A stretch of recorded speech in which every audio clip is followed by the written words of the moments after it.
ఒకనాటి వైఎస్ జగన్మోహన్ రెడ్డి అనుచరుడు మాజీ ఎంపీ విజయసాయిరెడ్డి మరోసారి ఎగువ సభలో అడుగు పెట్టాలన్న ఆశలు నెరవేర్చుకోలేకపోయారు. అనేక అడ్డంకులు, పలు అభ్యంతరాలు ఆయన ఆశించిన చోటికి వెళ్లకుండా అడ్డు తగిలాయి. ఇప్పుడు ఆయన ఏం కోరుతున్నారు? ఇప్పుడు ఆయన బీజేపీ కోసం తన రాజ్యసభ స్థానాన్ని వదులుకున్నటువంటి తరుణంలో వైఎస్ఆర్సీపీ అధినేతకు ఆగ్రహం కలిగించిన రాజీనామా చేసి బీజేపీకి మేలు చేసినటువంటి నేపథ్యంలో విజయసాయిరెడ్డికి ఏదో ఒక ప్రతిఫలం ఖాయం అనేటువంటి ప్రచారం ఉంది.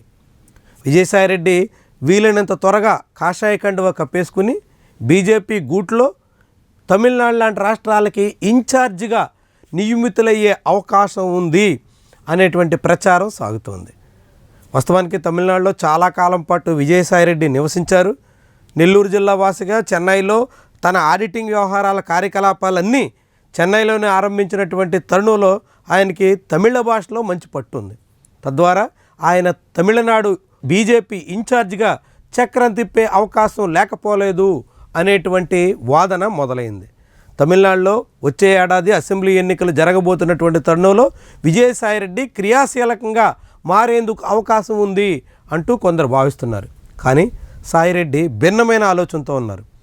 ప్రస్తుతం జరుగుతున్నటువంటి ప్రచారానికి భిన్నంగా ఆయన ఆలోచనలు కనిపిస్తున్నాయి. ఎంపీ సీటు కోసం ప్రయత్నించిన అక్కడ అవకాశం లేకపోవడంతో ఇప్పుడు తనకు గవర్నర్గిరి కావాలి అనేటువంటి ఆలోచనతో సాయిరెడ్డి ఉన్నారు. చాలా కాలంగా ఆయనకి గవర్నర్ పదవి అనుభవించాలని, గవర్నర్ హోదా దక్కించుకోవాలనేటువంటి కోరుకున్నట్టు తన అనుచరుల దగ్గర వెలుబుచ్చుతూ వచ్చారు. ఇప్పుడు బీజేపీ నాయకత్వంతో ఆయనకున్నటువంటి సన్నిహిత సంబంధాలు ఇప్పుడు స్వయంగా బీజేపీ కోసం తనే సీట్ని త్యాగం చేసినటువంటి తరుణంలో దానికి ప్రతిఫలం అప్పగించాల్సినటువంటి అవసరం, ఇలాంటి అనేక పరిస్థితులతో సాయిరెడ్డి మరోసారి గవర్నర్గిరి మీద గట్టి ఆశలతోనే కనిపిస్తున్నారు.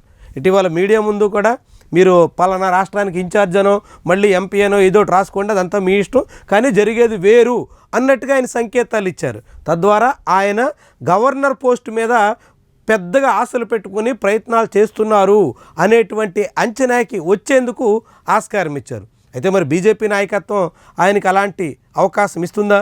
ఇప్పటికే జగన్మోహన్ రెడ్డి సంబంధించినటువంటి కేసుల్లో ఆయన A2గా ఉన్నారు. ఇటీవల నమోదైనటువంటి పలు కేసుల్లో, ముఖ్యంగా ఆంధ్రప్రదేశ్లో లిక్కర్ మాఫియా కేసులో కూడా సాయిరెడ్డిని A5గా పేర్కొన్నారు. అంతకుముందు కాకినాడ పోర్టు వ్యవహారంలో కూడా ఆయన A4గా ఉన్నారు. ఇట్లా వివిధ కేసుల్లో నిందితుడిగా ఉన్నటువంటి విజయసాయిరెడ్డికి గవర్నర్ హోదా సాధ్యమేనా అనేటువంటి ప్రశ్న కూడా ఉత్పన్నమవుతుంది. అయితే బీజేపీ నాయకత్వం తలుచుకుంటే, బీజేపీ అనుకుంటే ఎవరికైనా ఏ పోస్ట్ అయినా ఎక్కడైనా కట్టబెట్టేందుకు అవకాశం ఉంటుంది. కాబట్టి ఇప్పటి వరకు జరిగినటువంటి నియామకాలు అందుకు ఆధారంగా ఉన్నాయి. కాబట్టి విజయసాయిరెడ్డి ఏమీ అతీతుడు కాదు అనేటువంటి వాదన కూడా సాగుతోంది.